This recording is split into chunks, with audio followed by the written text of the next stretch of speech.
नमस्कार दर्शक बंधु, आपण को आम चैनल को स्वागत। पवित्र चैत्र पूर्णिमा उपलक्षे आपण को अनेक अनेक शुभेच्छा और शुभकामना।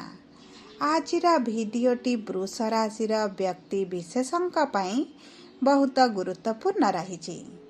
कहीं गुरुत्वपूर्ण रही आपण भिडियोटी शेष पर्यंत देखिले निश्चित भाव जानीपारे। सेथिपाई आपणकर जदि वृष राशि होइथाए तेबे एही भिडियोटी को थरे मात्र शेष पर्यंत देखंतु वृष राशिर व्यक्ति विशेषंकर जीवन एही चैत्र पूर्णिमा ठारू बदलिबाकु जाउछि। कारण प्रमुख दुईटी ग्रहंकर राशि परिवर्तन हेबाकु जाउछि, जहा फलरे आपणक जीवन रे मध्य बड़ परिवर्तन हेबो एवं एही परिवर्तन आपणकु किछि शुभ फल देब एवं किछि अशुभ फल देब। एही 5 तारिख दिन मंगल करिसंती राशि परिवर्तन एवं 14 तारिख दिन सूर्य करिवे राशि परिवर्तन, जहा फलरे आपणक राशिरु ग्रहण दोषटी दूर हेबाकु जाउछि। तेणु करी एहार प्रभाव आपणक जीवन रे बहुत सकारात्मक हेबाकु जाउछि। तेबे आसंतु जानिबा एही चैत्र पूर्णिमा ठारू आपणक जीवन रे कौन सबु बड़ परिवर्तन हेबाकु जाउछि। किंतु भिडियोटी आरंभ करिबा पूर्वरु जदि आपणकर वृष राशि होइथाए एवं आपण भी ईश्वर को आंतरिक भक्ति एवं विश्वास करती तेबे भिडियोटी को लाइक करंतु एवं कमेंट बॉक्स रे जय जगन्नाथ जय माँ लक्ष्मी अवश्य लिखंतु। ता सहित आपणक मन रे जहाँ भी प्रश्न रही जहाँ भी द्वंद्व रही आपण कमेंट बॉक्स रे लिखि जणांतु। आमे आपणक प्रश्नर उत्तर देबा पई यथा संभव प्रयास करिबो। देखंतु विलंब हेले मध्य आपणक प्रश्नर आमे निश्चित उत्तर देबो। ता सहित दर्शक बंधु जानी रखंतु जे आमर एही कार्यक्रमटी आपणकर जन्म राशि बा चंद्र राशि उपरे आधारित होइछि। जदि आपण आपणकर जन्म राशि जानि नाहंती एवं नाम राशि को व्यवहार करी समस्त कार्य करूछंती तेबे आपण कमेंट बॉक्स रे निजर जन्म तारीख, जन्म समय एवं जन्म स्थान लिखि जणांतु, जहा फलरे आमे आपणकर जन्म राशि, लग्न एवं नक्षत्र जणाइबु एवं एहा आपणक पई सठिक एवं निर्भुल रहिबा एवं आपण एहाको व्यवहार करी भविष्यत रे जेकोनोसी शुभ कार्य बा मांगलिक कार्य करि परिबे। ताहले आसंतु जानिबा केउ केउ बड़ परिवर्तन आपणक जीवन रे आसीबो एही दुईटी प्रमुख ग्रहंकर राशि परिवर्तन रे। किंतु ता पूर्वरु सर्वप्रथमे जानिबा आपणक राशि रे नवग्रहंकर स्थितिटी किभଳି रहिछि। देखंतु आपणक राशि रे देवगुरु बृहस्पति विराजमान करिसंती। द्वितीय गृह रे मंगल, पंचम गृह रे केतु एवं आपणकर एकादश गृह रे सूर्य, बुध, शुक्र, शनि एवं राहु विराजमान करिसंती, जहा फलरे सेही गृह गुड़िकारे सेमानकर प्रभाव अधिक रहिबा। तेबे आसंतु सर्वप्रथमे जानिबा आपणकर स्वास्थ्यटी किभଳି रहिबा। देखंतु आपणकर प्रथम गृह रे देवगुरु बृहस्पतिंकर विराजमान हेतु आपणकर मोटापा बढ़ी पारे। आपणकर चर्बी बढ़िबा कारणरू आपणकर खाद्य हजम रे समस्या, गैस भली समस्या, पेटरे जंत्रणा एही भली किछिटी समस्या आपण अनुभव करि पारंती किंबा आपणकर स्वास्थ्य रे पतला मध्य हेबार संभावना अछि। ता सहित आपणकर द्वितीय गृह रे मंगलंकर अवस्थिति हेतु आपणकर ब्लड रिलेटेड मध्य समस्या आपण देखि पारंती, जेपरि कि आपणकर बीपी बढ़ी पारे, आपणकर डायबिटीज बढ़ी पारे, आपणकर कोलेस्ट्रॉल हेबार संभावना मध्य बढ़ी पारे। सेति प्रति आपणको टिके दृष्टि देबाकू पड़िबो। सब उपरे आपण निजर खाद्य पानीय उपरे जदि अधिक दायित्व देबे आपणक स्वास्थ्य रे कोनोसी भी बड़ समस्या आपण देखिबे नाही। जदि भी पूर्वरु आपणक स्वास्थ्य रे बड़ समस्या चलिथिला ताहा दूर हो जिबा। सब परे आपण किछिटा ऋतुकालीन समस्या रे पीड़ित होई पारंती, सेति प्रति मध्य आपण टिके दृष्टि देबे।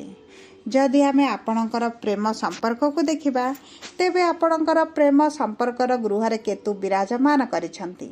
सेतिपई आपण संपर्क रे किछिटा असंतोष अनुभव करिवे।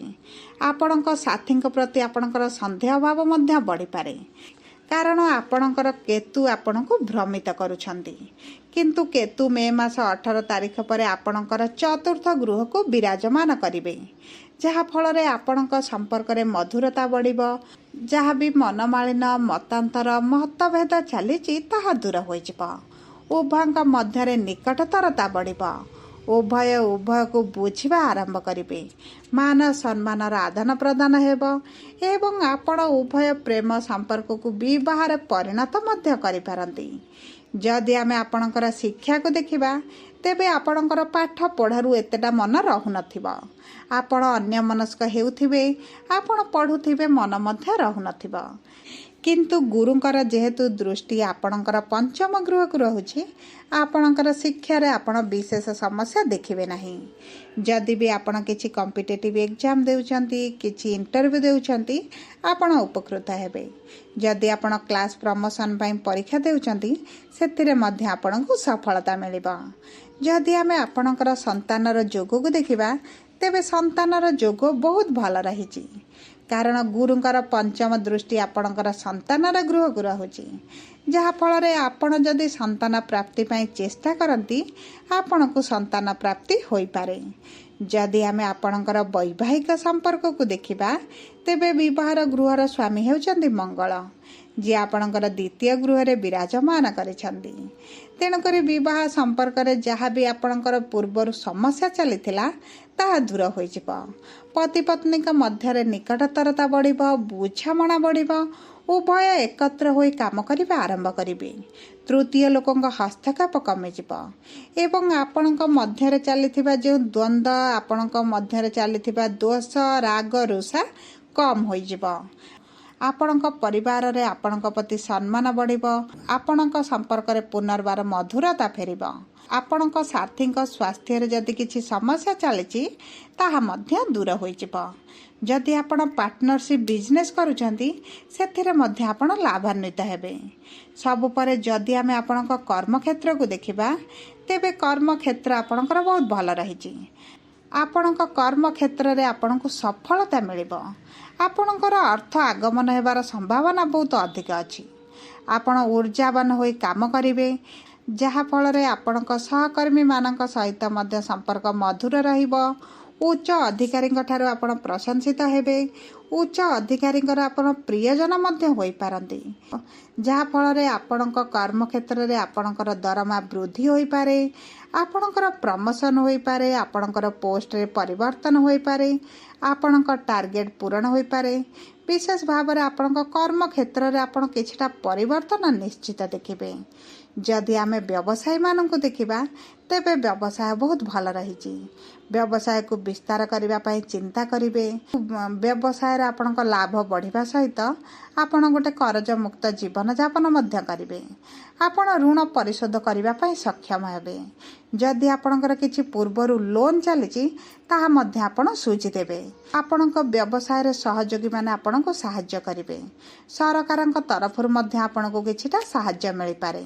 आपणक परिवार लोकंकर सहाय्य रे आपणक व्यवसाय को आपण बहुत आगको मध्य नै पारंती। मोटामोटी भावे देखिबाकू गले एही चैत्र पूर्णिमा परे आपणकर जीवन रे परिवर्तन आसीबो एवं एही परिवर्तन सकारात्मक रहिबो। किंतु अधिक शुभाशुभ फल प्राप्ति पाई आपण प्रतिदिन शुक्रंकर बीज मंत्र जप करंतु। हनुमान चालीसा पाठ करबा आरंभ करंतु। शनिकर बीज मंत्र मध्य जप करंतु। आपणको अधिक शुभाशुभ फल मिलिबो। जदि आपणकर वृष राशि होइथाय तेबे वीडियोटी किभଳି लागला कमेंट बॉक्स रे लिखि जणांतु। जदि आपणक प्रियजनकर वृष राशि होइथाय वीडियोटी तांका सह शेयर करंतु। जदि प्रथम थर आम चैनल को आसीचंती चैनलटी को सब्सक्राइब करंतु। पाखरे थिबा बेल आइकन को प्रेस करंतु। धन्यवाद।